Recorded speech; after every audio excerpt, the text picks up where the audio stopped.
성탄 계절이 되었습니다.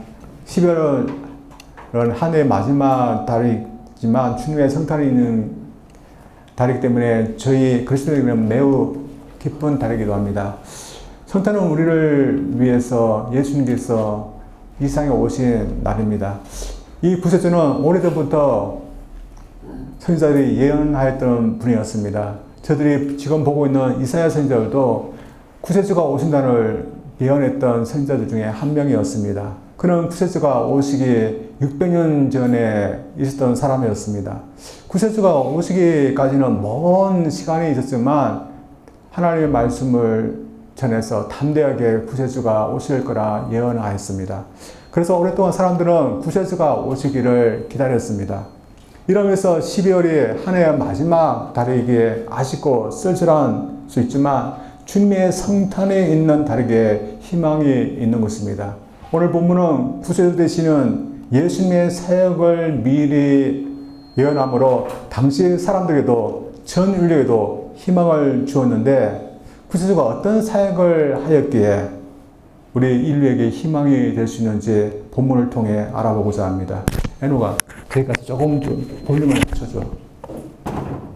먼저 구세주의 사역은 가난한 자에게 아름다운 소식이 될 것에게 희망이 된다는 것입니다. 이 사연은 오늘 본문에서 구세주가 오시면 가난한 자에게 아름다운 소식을 전하게 될 것이라고 하며 구세주를 직접적으로 언급하지는 않았습니다. 그는 내게 여호와의 영이 내렸다. 그리고 내게 여호와께서 기름을 부어사 보냈다는 말을 하고 있습니다. 그래서 여호와의 영이 내게 내렸다.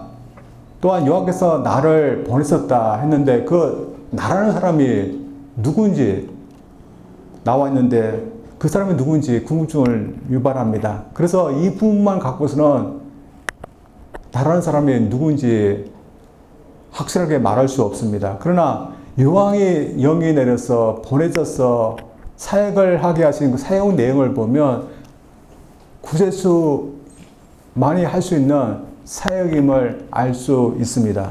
그래서 한번 이 사역이 어떤 사역인지 한번 보기를 원합니다. 본문 1절과 2절입니다. 주 여호와의 영이 내게 내리셨으니 이는 여호와께서 내게 기름을 부으사 가난한 자에게 아름다운 소식을 전하게 하려 하심이라. 나를 보내사 마음이 상한 자를 고치며 포로된 자에게 자유를, 갇힌 자에게 노임을 선포하며 여호와의 은혜의 해와 우리 하나님의 보복의 날을 선포하여 모든 슬픈 자를 위로하되. 구세주가 오셔서 하실 사역에 대해서 이사야는 가난한 자에게 소식을 전하는 사역을 하실 거다, 그렇게 예언했습니다. 근데 이 아름다운 소식을 구체적으로 말해서 마음이 상한 자를 고치고, 그리고 포로된 자에게 자유를 주고, 갇힌 자에게 노임을 주고, 모든 슬퍼한 자는 여호와의 은혜의 해와 또한 보복의 날을 통해서 위로를 주실 거다, 그런 사역을 할 거다고 말씀하고 있습니다. 저도 이런 면을 볼 때 오직 구세주만이 할 수 있는 사역임을 우리도 알고 있습니다. 이런 면에서 예수님도 처음 공생의 사역을 할 때 이사야서 이 말씀을 가지고서 언급하셨습니다. 누가복음 4장 16절인데 예수님도 똑같은 말씀을 언급하셨습니다. 예수께서 그 살아나신 곳 나사렛에 이르사 안식일에 늘 하신 대로 회당에 들어가사 성경에 읽으려고 오셨으며 선지자 이사야의 글을 들으늘 책을 펴서 이렇게 기록들을 찾으시고 곧 주의 성령이 내게 임하셨으니 이는 가난한 자에게 복음을 전하게 하시려고 내게 기름을 부으시고 나를 보내사 포로된 자에게 자유를, 눈먼 자에게 다시 보게 함을 전파하며 눌린 자를 자유롭게 하고 주의 은혜의 해를 전파하게 하려 하심이라 하였더라. 책을 덮어 그 맡은 자에게 주시고 앉으시니 회당에 있는 자들이 다 주목하여 보더라. 이에 예수께서 그들에게 말씀하시되 이 글이 오늘 너희 귀에 응하였느라 하시니라. 예수님은 공생의 사역을 시작하면서 이 본문의 예언의 말씀을 읽으셨습니다. 그리고 이 글을 다 읽고 난 다음에 하신 말씀이 오늘 너희 귀에 이 예언의 말씀이 응하였다, 이 말씀을 하셨습니다. 응하였다는 말씀이 뭐 할까요? 600년 전에 예언했는데 이 예언이 구세주 메시아 된 그 말씀이 오늘 이루어졌다, 그 말을 하고 있는 겁니다. 따라서 예수님은 당신이 구세주 메시아라는 것을 담대하게 말씀하는 거고, 또 이사야 선지자는 본문을 통해 구세주가 어떤 사역을 할 것인지 미리 예언하고 있었던 것입니다. 당시 1차적으로 이사야의 이 예언의 말씀을 들을 사람들은 이스라엘 사람들이었습니다. 이 이스라엘 사람들은 지금 절망 가운데 있었습니다. 왜냐하면 고국 망하였고 그들은 바벨론의 포로로 잡혀서 살고 있었기 때문입니다. 이 예언이 있을 무렵 그들은 포로 생활을 한 40년, 50년 정도 했다고 추정합니다. 저희들은 한 30년, 20년만 더 포로 생활을 하면 그들이 돌아갈 거라는 것을 알고 있지만 포로 생활을 하고 있었던 이 이스라엘 사람들은 그것을 알 리가 없었을 겁니다. 그래서 이 포로 생활을 하면서 언제 포로 생활을 끝낼 건가 그들에게는 희망이 없는 거고 절망만이 있었습니다. 그래서 오늘 본문 말씀은 그들이 꿈에도 생각지도 못하고 기대하지도 그런 못한 말씀이었습니다. 오늘 말씀들은 이런 의미에서 이들은 모두 가난한 자들이 되었습니다. 그들의 마음은 부서졌고 상하였습니다. 그들은 실제로 포로였고 갇힌 자들이었습니다. 그래서 그들은 모두 애통하고 슬픈 자들이었습니다. 그런데 꿈에도 기대하지 못했던 말씀이 이사야 선지자를 통해서 전달된 것입니다. 하나님이 구세주를 통해서 상한 자의 마음을 고치시고 포로된 자에게 자유를, 갇힌 자에게 노임을, 슬픈 자에게 위로를 해주겠다는 그 말씀을 하신 것이었습니다. 따라서 구세주의 사역은 당시 포로 생활을 하고 있던 이 사람들에게는 매우 적절하고 또한 기쁜 그런 사역의 말씀이었습니다. 당시 포로 생활을 하고 있던 그 사람들의 그 슬픔과 절망감을 솔직히 저는 잘 모릅니다. 왜냐하면 저는 고국을 잃어 식민지 지배를 받고 있던 그 시대의 사람은 아니기 때문입니다. 그러나 그 시대를 살았던 분들은 식민지 생활을 하고 또 포로로 살고 있는 그 슬픔과 절망을 알고 있습니다. 제 고국에서는 유관순 열사라 말할 수 있는데 만세운동을 주도했던 이유로 일제 순사에 잡히게 되었습니다. 그리고 심한 고문을 당했고 그와 함께 만세운동을 했던 그 가담자 그 이름만 되면 풀어주겠다 그런 해유도 듣게 되었습니다. 참 얼마나 달콤한 그런 유혹이었습니까? 근데 이런 유혹에 대해서 유관순 열사가 뭐라고 했겠습니까? 내가 나가도 고국에 자유가 없는데 풀려나서 나가는 그 의미가 무엇이 있겠느냐 그렇게 했다고 합니다. 고국의 주권을 잃고도 사는 슬픔이 이 열사에게는 깊이 있었던 것입니다. 이스라엘 사람들도 이런 슬픔과 절망감이 있었습니다. 대표적으로 이것을 노래했던 것이 시편 137편입니다. 한번 제가 읽어보겠습니다. 우리가 바벨론의 여러 강변 거기 앉아서 시온을 기억하며 울었도다. 그 중에 버드나무에 우리가 우리의 수금을 걸었나니 이는 우리를 사로잡은 자가 거기서 우리에게 노래를 청하며 우리를 황폐하게 한 자가 기쁨을 청하고 자기들을 위하여 시온의 노래 중 하나를 노래하라 하미로다. 우리가 이 방탕에서 어찌 여호와의 노래를 부를까? 그래서 그들은 언제 다시 포로 생활을 해서 풀려날지 가망성이 없었고 또한 절망 속에 있었지만 그래도 그들이 가장 원했던 것은 포로에서 풀려나는 것이었습니다. 따라서 하나님이 구세주를 보내서 그들에게 기쁜 소식을 주겠다는 부분은 포로된 곳에서 자유를 얻고 갇힌 곳에서 노임을 받는 것에 중점을 두는 것이었습니다. 그래서 이 구세주의 사역은 포로 생활을 하고 있는 당시 이스라엘 백성들에게 매우 적절한 그리고 매우 기쁜 사역이었습니다. 그리고 이것은 온 인류에도 이 구세주의 사역은 매우 적절한 사역인 것입니다. 왜냐하면 이 구세주의 사역은 가난한 자에게 전해지는 그런 사역이기 때문입니다. 그리고 마음이 상한 자, 그리고 포로된 자, 갇힌 자, 슬픔과 근심에 매여있는 자에게 위해서 구세주가 하시겠다는 사역이기 때문입니다. 여러분, 이런 면에서 이사야가 예언했던 구세주의 이 사역은 저희들과는 얼마만큼의 연관이 있는 사역일까요? 저희들이 가난한 자가 아니라면 이 사역은 우리와 아무런 관계가 없을 겁니다. 마음이 전혀 상하지 않다면 이 구세주 사역은 우리하고 아무 상관이 없을 겁니다. 포로된 자도 아니고 갇힌 자도 아니라면 예수님의 구세주의 사역은 아무런 의미가 우리에게 없을 겁니다. 그리고 슬픔과 근심에 매이지 않다면 우리와 아무런 연관이 없을 겁니다. 그러나 저들도 모두 여기에 해당되는 그런 사람들인 것입니다. 이 세상에 있는 모든 사람들은 죄와 사망의 지배 아래서 있습니다. 사람들은 그런 것이 어디에 있느냐 하면서 분열할지도 모릅니다. 그러나 죄의 결과로부터 속박되어 있다는 것은 어느 누구도 부인하지 못할 겁니다.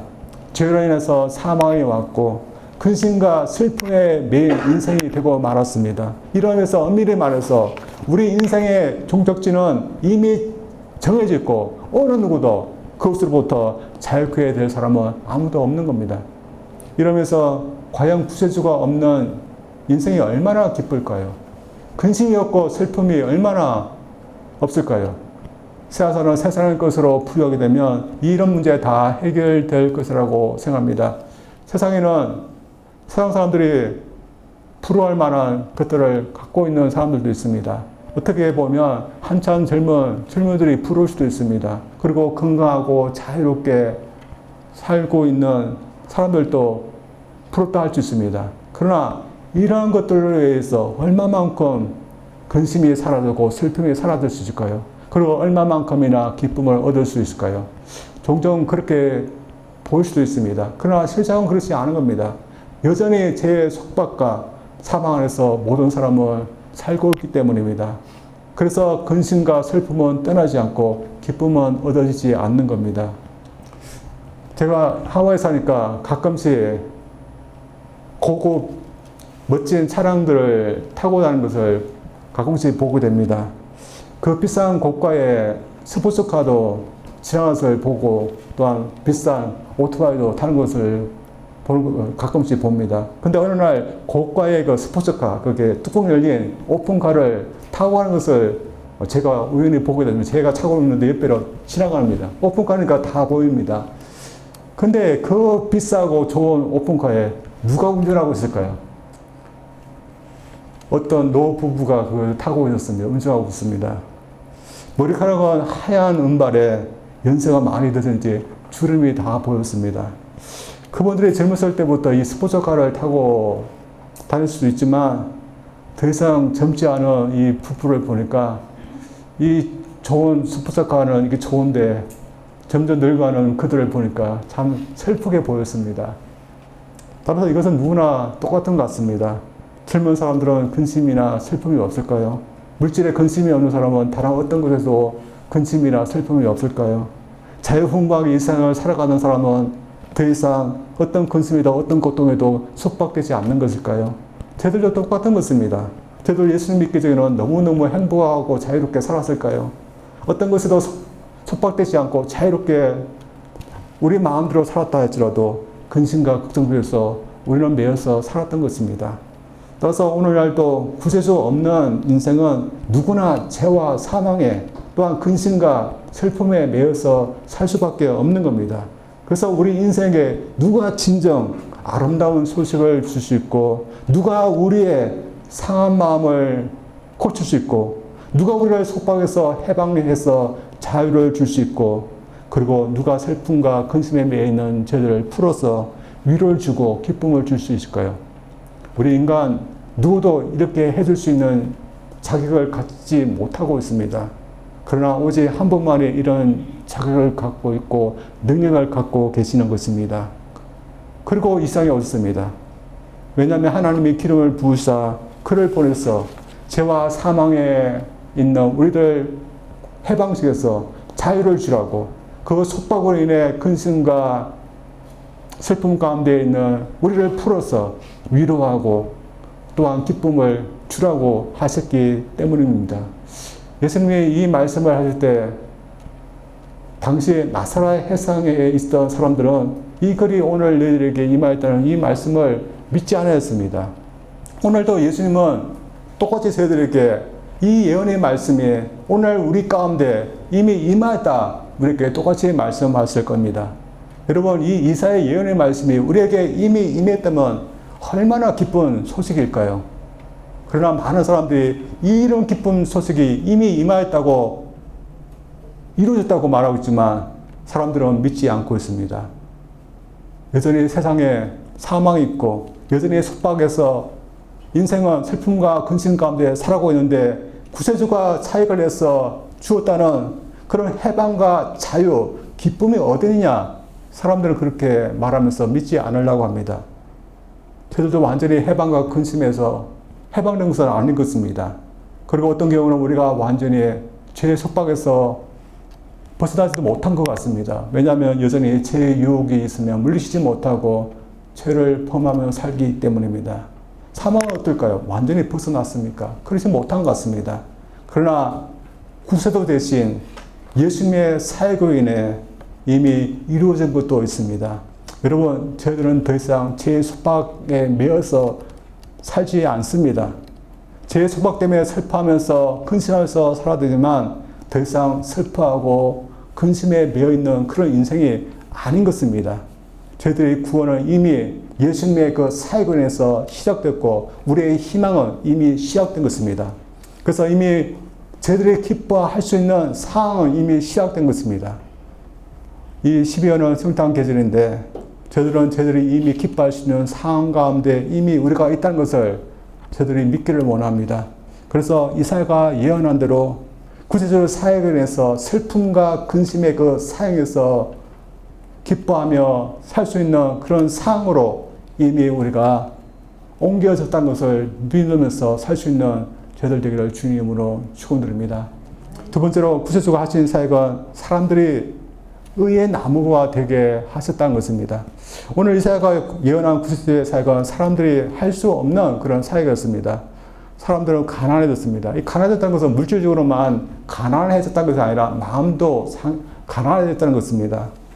결국에는 마음이 상하니까 가난해진 것입니다. 그리고 포로로 잡혀서 아무런 희망이 없기 때문에 마음도 상하고 가난해진 것입니다. 그러나 이런 상황 가운데 있었던 사람들이 이런 상황 가운데서 벗어나고 싶지 않았겠습니까? 모두 슬픔과 근심에서 벗어나고 싶지 않았겠습니까? 모두 바라는 것이었을 것입니다. 그러나 그들의 힘으로는 바꿀 수 없는 상황이었습니다. 그래서 구세주가 해주시겠다는 이 사역은 이런 의미에서 매우 기쁜 사역이었습니다. 사실 인간은 모두는 자신의 힘으로는 바꿀 수 없는 상황 가운데에서 살아가고 있습니다. 사람들이 바꿀 수 없는 상황은 포로된 상황이고 갇힌 상황입니다. 사실 죄와 사망에만 포로되어 있고 갇혀 있는 것만이 아닌 것입니다. 죄가 들어와서 만들어낸 모든 상황에도 저희들은 갇혀 있는 겁니다. 여러분, 그렇지 않지만 어떤 사람들은 어린 시절을 너무 어려운 상황에서 보낸 분들도 있습니다. 자신이 원해서 태어난 것은 아니지만 태어나 보니까 어려운 가정에서 태어난 것입니다. 그래서 어린 시절에 그런 많은 상처를 받고서 살아난 그런 사람들도 있습니다. 어린 시절의 가정, 자신이 바꿀 수 있는 것은 그런 상황은 아닌 것입니다. 또한 경제적 어려움을 또 바꿀 수 있는 상황이 아닐 수도 있습니다. 우리의 육체적인 건강도 우리가 바꿀 수 없는 상황인 것입니다. 병들고 늙고 세지는 거 우리가 바꿀 수는 없는 그런 상황입니다. 그로 인해 그런 상황에서 벌어지고 있는 그런 어려움과 슬픔과 근심 우리가 바꿀 수 있는 것은 아닙니다. 그래서 이사야가 예언한 구세주의 그 사역은 놀라운 것이지만 사실 참 믿기가 힘든 그런 것이었습니다. 왜냐하면 인간의 힘으로는 바꿀 수 없는 것이지만 구세주는 바꾼다 그렇게 말씀하셨기 때문입니다. 어떻게 바꾸는지 2절부터 나와 있는 한번 읽어보겠습니다. 여호와의 은혜의 해와 우리 하나님의 보복의 날을 선포하여 모든 슬픈 자를 위로하되 무릇 시온에서 슬퍼하는 자에게 화관을 주어 그 죄를 대신하며 기쁨의 기름으로 그 슬픔을 대신하며 찬송의 옷으로 그 근심을 대신하고 그들의 의의 나무 곧 여호와께서 심으신 그 영광을 나타낼 자라 일컬음을 받게 하려 하심이라. 구세주가 와서 바꾸신 그 상황은 슬픈 상황이었습니다. 슬픈 상황을 말하기 위해서 죄라는 그런 단어를 썼습니다. 당시에는 애통하고 또 슬퍼할 때 옷을 찢고 머리에다가 죄를 뿌렸습니다. 그리고 사람을 잃는 그런 슬픔을 당할 때는 배 옷을 입었습니다. 이럴 때 절대 하지 않는 행동이 있었습니다. 그것은 기름을 머리에 바르는 것입니다. 오늘날도 슬픈 일을 당할 때 화장을 하지 않는 것과 똑같은 그런 의미인 것입니다. 그리고 슬픔을 당하면 화관을 쓰지 않습니다. 화관은 다시 말해서 꽃을 만드는 이 모자는 축제같이 기쁠 때나 쓰는 것입니다. 그래서 슬플 때는 화관을 절대로 쓰지 않습니다. 그런데 오늘 말씀 보면 이런 단어들을 대조시키면서 슬픔을 있는 자에게 구세주는 죄 대신에 화관으로 대신하게 하고 또한 슬픔 대신에 기름의 기쁜 기름을 바르게 하겠다. 또한 근신 대신에 찬송의 옷으로 대신하겠다. 그런 말씀을 하고 있습니다. 사실 사람은 절대적으로 이런 상황을 바꿀 수가 없습니다. 그러나 구세주에 인해서 하나님은 화관을 쓰게 하고 기름을 바르게 하고 찬송의 옷을 입도록 하는 그런 기쁜 상으로 바꾸어 주시겠다는 것입니다. 저는 구세주에서 예수님에 인해서 오게 된 이런 상황이 객관적인 상황이라고 믿습니다. 다시 말해서 단지 감정적인 그런 것이 아니란 겁니다. 객관적으로 너무 기쁜 상황이기 때문에 누구나 기뻐할 수밖에 없는 그런 상황이란 것입니다. 그러나 이 상황이 어떤 상황일까요? 오늘 본문이 강조하고 있는 것은 해방입니다. 억눌리고 또한 포로되고 갇힌 곳에서 해방되는 것에서 풀려난 것을 강조하기 때문에 오늘 저희들에게 바꿔주신 그 상황은 죄에서 해방된 구원받은 그런 기쁜 상황이라고 믿습니다. 그리고 본문 이후의 말씀 보면 오랫동안 무너진 시온의 성을 다시 일으키시다는 말씀을 계속해서 강조하고 있습니다. 오늘 우리 그리스도인에게 적용하면 우리가 잃어버렸고 우리가 무너뜨린 인생을 하나님께서 다시 회복시키겠다는 그런 기쁜 상황인 것입니다. 구세주 사역으로 인해서 죄와 사망의 속박으로부터 해방되고 구원받게 된 상황은 객관적으로 봐도 너무 기쁜 그런 상황이었습니다. 그리고 하나님이 원하시는 인생으로 살아갈 수 있다는 것도 너무나 기쁜 상황인 것입니다. 그래서 자신이 이런 상황 가운데 있다는 것을 아는 사람은 기쁘게 살아갈 수 있는 것입니다. 이러면서 여러분도 그렇게 했으면 좋겠습니다. 사실 여러분 중에 아직까지 예수님을 영접하지 못하고 있는 분들은 아무도 없다고 생각합니다. 여러분 모두 예수님이 나를 사망의 검수에서 또한 죄의 검수에서 그 속박에서 구원하시고 해방시켰다는 것을 믿고 있습니다. 그렇다면 지금 저희들은 예수님의 그 사역을 인해서 우리는 어떤 상황 가운데 있는 것일까요? 여전히 슬픔 가운데 근심의 상황 가운데 있을까요? 우리는 기쁜 상황 가운데 있는 것입니다. 어떤 사람은 세상을 떠날 때까지 이것을 모르고 살고 있는 분도 있습니다.